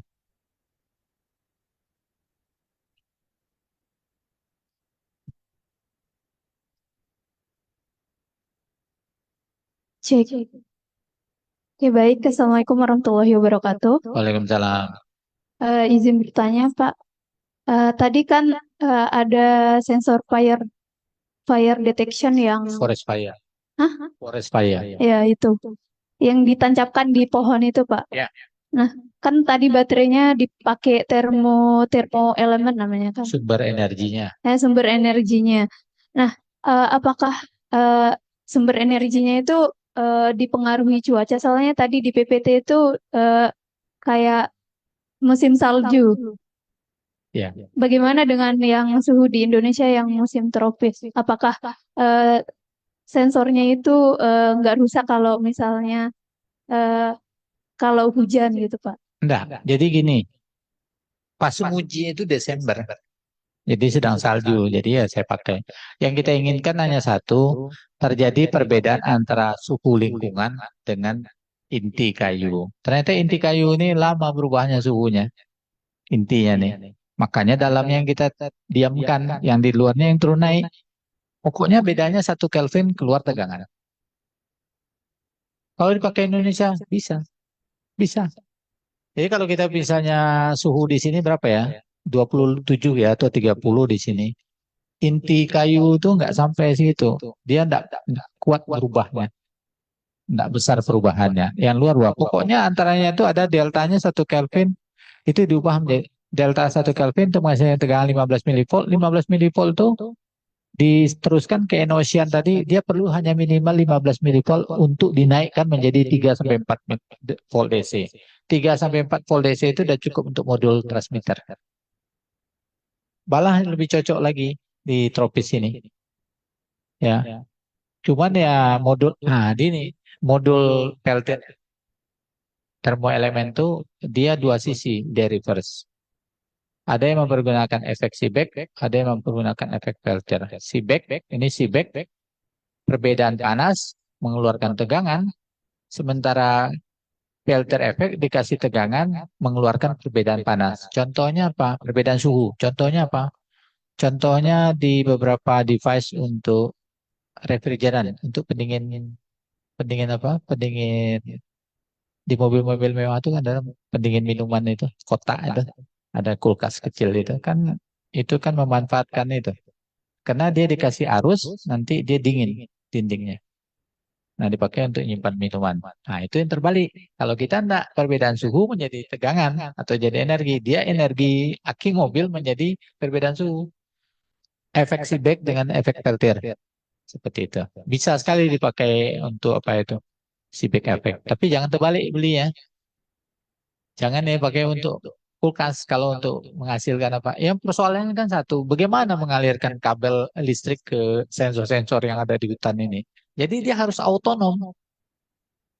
Otonom dia harus menghasilkan energi sendiri. Contoh, di sini kita mungkin jarang ya mobil-mobil Eropa itu walaupun kecil-kecil dia ada indikator apanya tuh, kempes ban. Kalau Jakarta sering kita lihat kan, tiba-tiba ban kempes turun pengemudinya, laptopnya hilang dari pintu sebelah kan. Iya kan? Nanti ada yang bilang, Pak, bannya kempes kan. Kalau mobil Eropa sudah ada di dashboardnya itu tanda simbol mobil kempes. Berarti di dalam ban itu ada sensor tekanan. Terus sensor tekanannya bekerja pakai apa?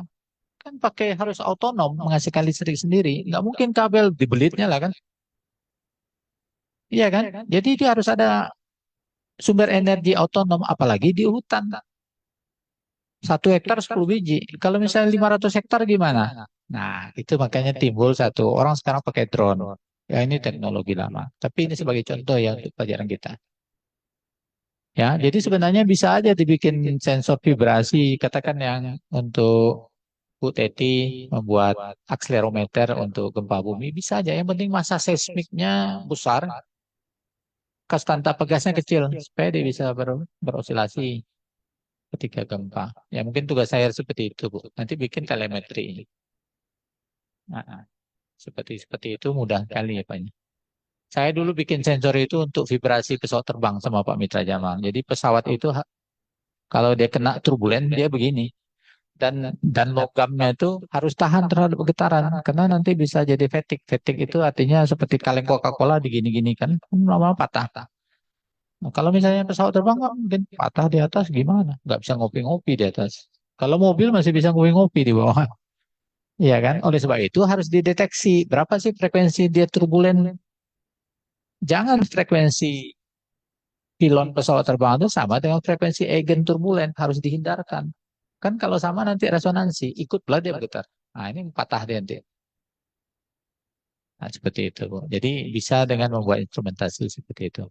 Yang alat yang dari geomagnetik itu kita tahu yang buatnya di apa di dekat Berlin ya, selatan Berlin, Potsdam ya, Potsdam Institute. Kebetulan sama kita ada satu lagi dari TU Braunschweig, Ramon dia juga dia paham tentang masalah magnet bumi, kemagnetan seperti itu. Oke, ada yang mau tanya?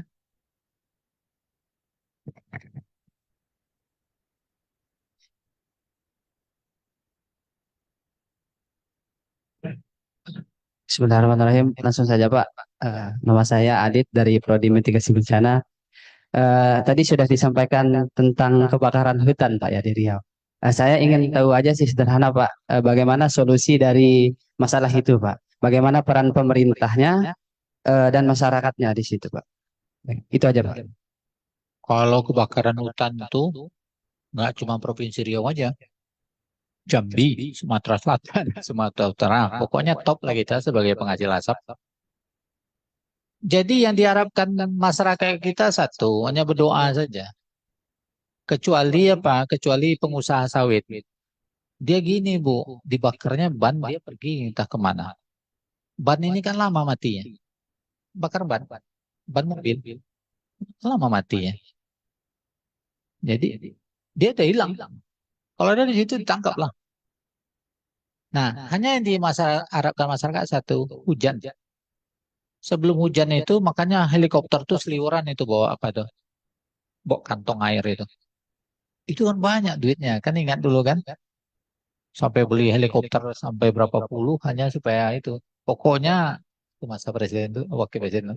Pokoknya selesaikan nanti masalah biaya belakangan, karena kan masalah bencana. Siram aja dulu. Kemarin kita juga terlambat karena ada kebakaran juga, tapi enggak parah. Kebakaran itu pasti ada. Jadi gimana ya? Di satu sisi itu itu sampai 70 juta orang kena asap sampai ke Singapura, sampai ke Malaysia. Di satu sisi ada masyarakat yang ingin menanam sawit tapi nggak paham dia bahwa kalau musim kering itu precipitate-nya rendah, itu api itu mudah tuh bakarnya. Apinya nggak api permukaan di bawah. Karena gambut itu kan keringnya sampai ke bawah. Kenapa kering? Karena lahan gambut itu kan seperti spons. Kalau dibikin kanal gajah kan kuahnya tuh keluar ke kanalnya itu. Dia kering. Kena api ya udah. Tambah musim panas. Kalau kita lihat di National Geographic Channel itu kan ada pohon rumput, sorry. Nanti daunnya kan ke bawah. Malam-malam turun embun. Kena ke daunnya itu. Daunnya itu ngumpul-ngumpul jadi bulat, cembung. Kena cahaya matahari, kan jadi lensa, terbakar. Itu kan pernah kita lihat seperti itu. Jadi itu memang waktu terjadinya asap ya kita banyak berdoa. Salah satu caranya ya kita ngungsi lah ke tetangga Sumatera Barat, ada yang pergi ke Jakarta. Ha- Gimana ya saya apanya? Solusinya yaitu artinya sebelum masa penanaman sawit itu sekarang diperketat kan penanaman sawit kan. Sudah itu mungkin ya harga sawit itu sudah tidak menentu, tentu tidak menarik jadi seperti itu. Jadi kalau musim itu 2015, 2019 ya penerbangan jarang. Semuanya jarang, pohon nggak berbuah. Ya mungkin efeknya kita kena asma. Mungkin asma ini kan kita nggak tahu, bukan sekarang, bukan hari minggu depan kita efeknya. Sekian tahun berikutnya. Makanya yang punya anak yang mau melahirkan biasanya berusaha, yang hamil berusaha keluar kota supaya nanti anaknya nggak terhirup seperti itu. Nah itu kebakaran hutan yang disebabkan oleh ulah manusia. Itu termasuk termasuk bencana alam. Di kami cukup aman Riau ini dari bencana alam, kecuali pantai barat. Padang, Bengkulu, Aceh itu rentan terhadap gempa bumi dan tsunami.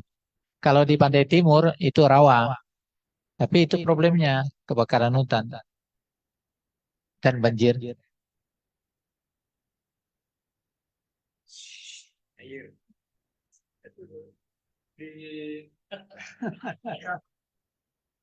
Sebanyak itu pancuran nanti. Nanti ada aja orang yang petani yang capek ingin mandi tinggal panasin.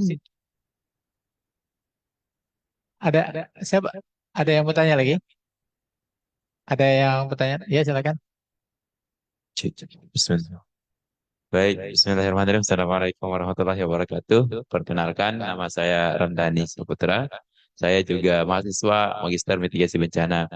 Terkait dengan beberapa sensor, eh, pertama ingin dijelaskan kembali terkait konsep dari biosensor itu, apakah hanya deteksi tentang makhluk hidup saja gitu, tentang lebih pertegas. Saya belum mengenal tentang konsep dari biosensor yang mau dijelaskan sama Bapak itu. Karena menurut saya itu adalah hal yang baru yang saya ini. Dan sedikit juga ingin arahan bahwa terkait kebencanaan, bahwa untuk mencakup daerah yang luas itu memang kita membutuhkan sensor. Tapi maaf, terkait dengan detection, biasanya kita menggunakan radar gitu. Radar, ranging, radio detection and ranging, sama yang sedang berlangsung sekarang itu yang LIDAR itu, light detection and ranging.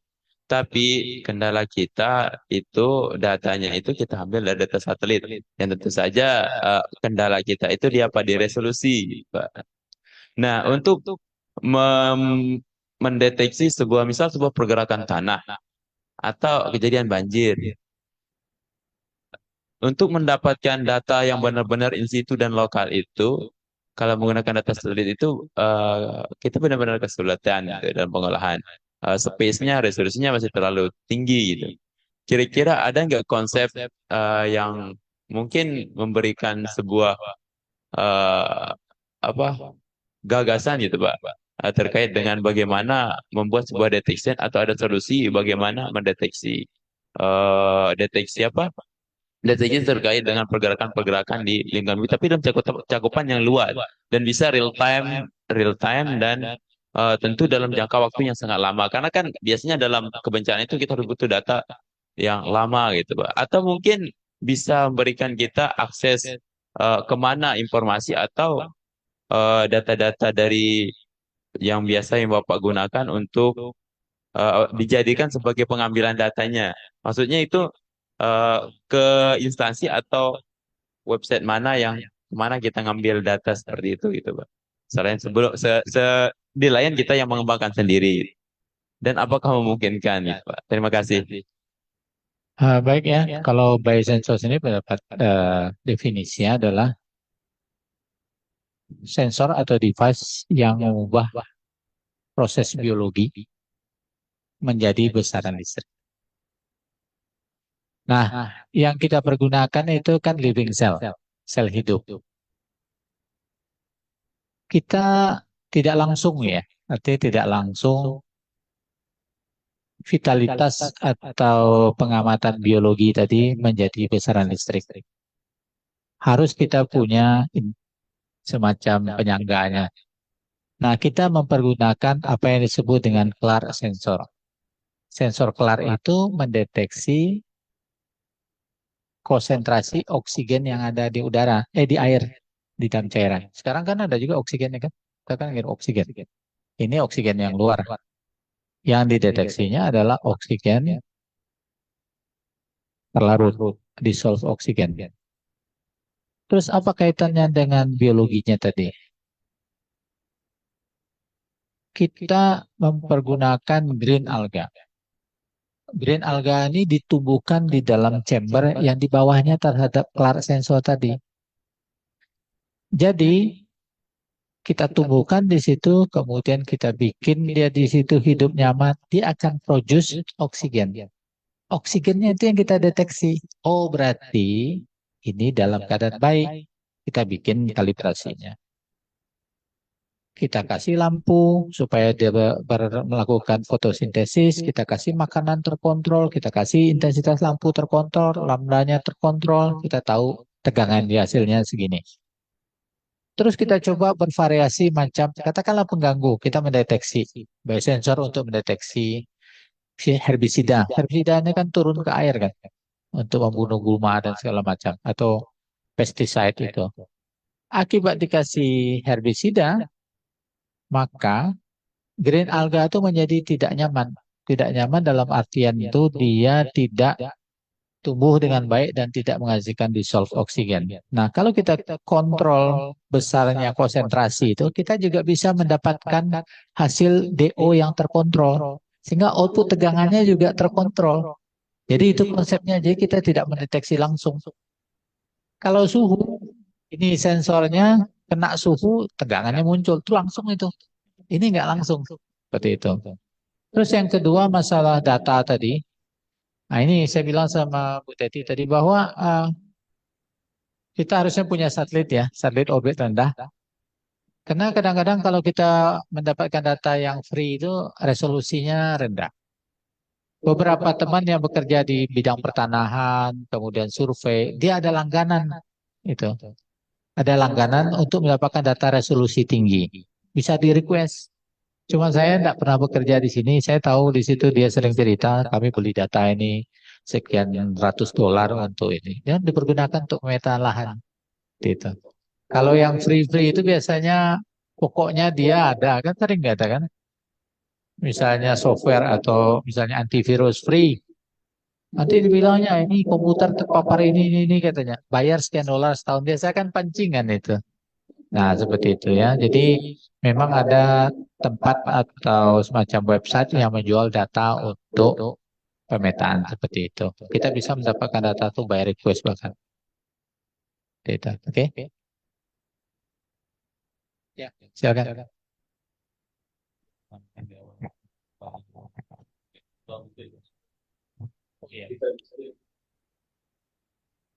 Kalau beasiswa kalau luar negeri itu, kalau dalam negeri yang jelas LPDP ya. Kemudian BPI ada, IISMA ada. Kalau IISMA itu untuk mahasiswa semester 4, 5, 6. Dia bisa 1 semester di luar negeri. Nanti ngambil mata kuliah di situ. Tahun 2024 kemarin ada sekitar 3.000 slot beasiswa disediakan Kementerian. S1 itu Pak, S1 dengan diploma. D3 atau D4. Jadi mereka selama, dan universitasnya itu tertentu. Universitasnya itu ada top 5 atau top 10 setiap negara. Nah, jadi mereka nanti harus melampirkan seperti TOEFL, kemudian surat dari undangan di sana, surat di sini, kemudian dites. Ada tes desk evaluation, kemudian interview. Satu. Tapi itu mahasiswa S1. Kalau mahasiswa S2 yang ke S3, itu ada beasiswa koin. Contohnya di dalam negeri itu ada LPDP. Beasiswa Lembaga Penjamin Dana Pendidikan Departemen Keuangan. Itu S1, S2, S3 ada. Bisa ke dalam negeri, bisa ke luar negeri. Cuman tetap beasiswa itu mensyaratkan tertentu misalnya TOEFL dan nilai. Dan LPDP itu kalau salah 2 kali setahun itu. Ya, seperti itu. Jadi itu mensyaratkan juga nilai dengan TOEFL. Kemudian ada beasiswa lain, ada di AA di Jerman.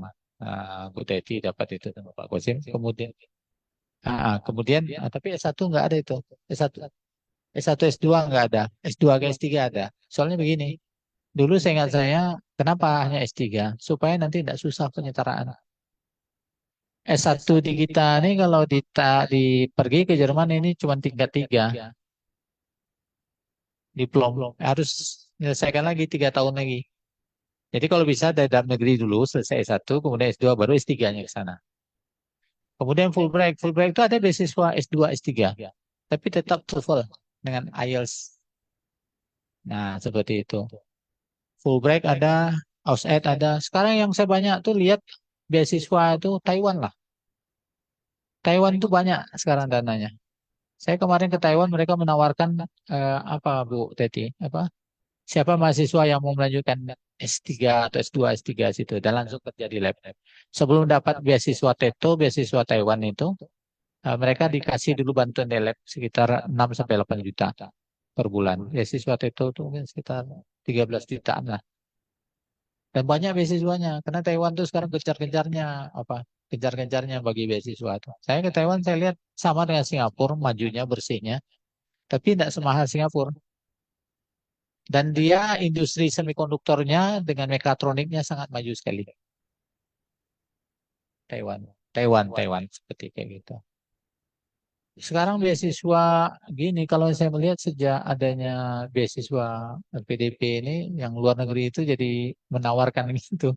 Kenapa? Karena kan sebenarnya beasiswa itu seperti menjadikan saya, Bu Teti, Pak Kosim ini ambasador Jerman. Sekarang yang jadi ambasador Jerman itu udah berkurang. Kenapa? Orang pakai LPDP kan. Jadi mereka menjadi menawarkan, lebih menawarkan lagi. Dulu mungkin usianya 33 atau 34, sekarang dijadikan 40, kemudian 45, nanti seumur hidup.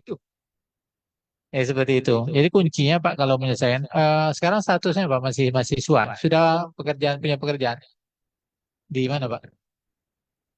Yayasan. Nah, kalau guru malah bisa lebih mudah lagi, BPI ada beasiswa pendidikan Indonesia. Itu bisa untuk guru, bisa untuk dosen. Seperti itu. Tapi yang penting sekarang Pak TOEFL dulu lah. TOEFL ini susah kita nih. Kalau apalagi kalau kita sama-sama ada borumur itu, ya Bu ya. Kita bahasa Inggris kita nggak bagus, bahasa Jerman kita udah rusak ya Bu ya. Ya, udah lupa lagi. Jadi setiap ngomong bahasa Inggris, dulu setiap ngomong bahasa Inggris keluar bahasa Jerman. Sekarang setiap ngomong bahasa Jerman keluar bahasa Inggris. Udah lama kan 2004 saya selesai, sudah berapa tahun tuh? Udah 20 tahun. Udah lupa. Jadi memang syaratnya yang pertama adalah bahasa Inggris, kemudian IELTS seperti itu. Nah, jadi kalau tidak ada itu memang susah kita Pak. Oke, ada lagi?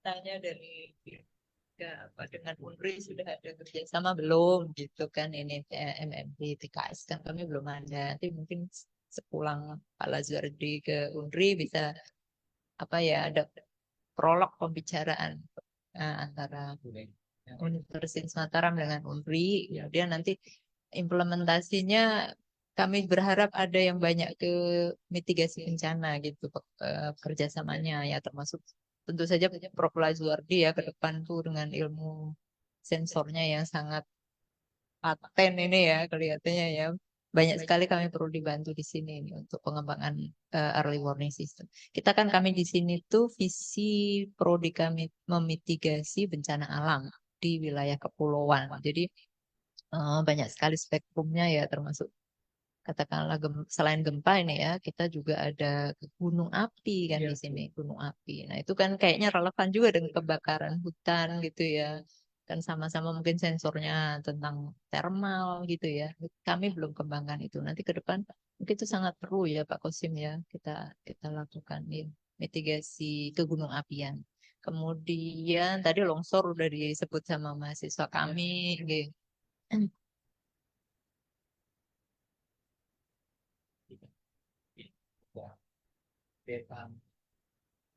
Untuk landslide ya landslide. Nah itu sangat perlu kami ini kan. Gitu. Iya.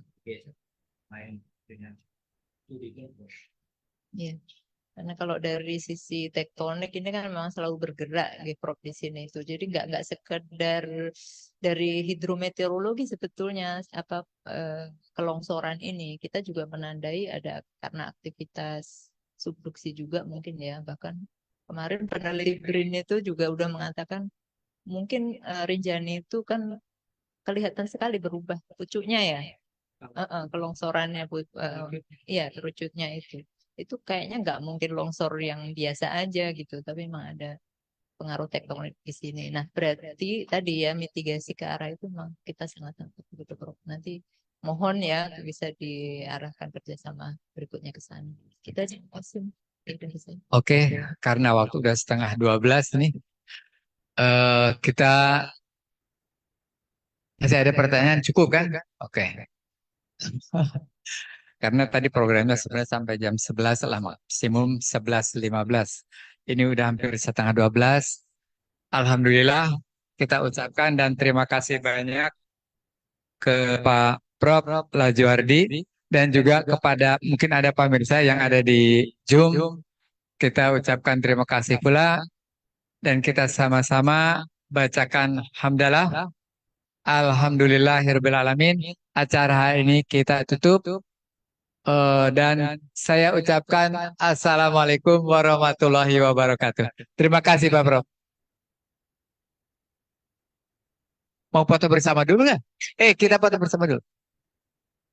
Oh iya, penyerahan cindera mata saya harusnya tadi ke MC dulu ya, karena udah ada penyerahan cindera mata dulu. Foto, tolong dokumentasikan.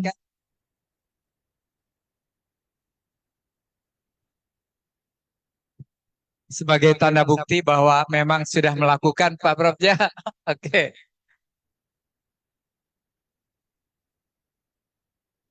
Yang mana yang foto? Nanti kirim di grup ya. Oke. Sudah? Kalau sudah kita foto bersama. Oh, itu plakatnya belum? Pak, satu lagi, Pak.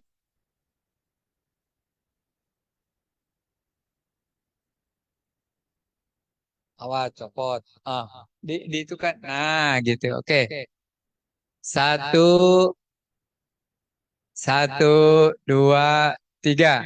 Siap? Satu, dua, tiga. Oke, cukup. Kita sekarang foto bersama. Cepat, cepat.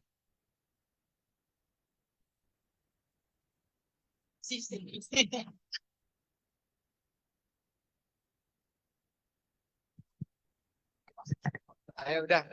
Hei, Agus aja yang moto, Agus aja cukup. Ayo Mbak, Mas, Mas masuk, Mbak masuk Mbak. Ayo masuk.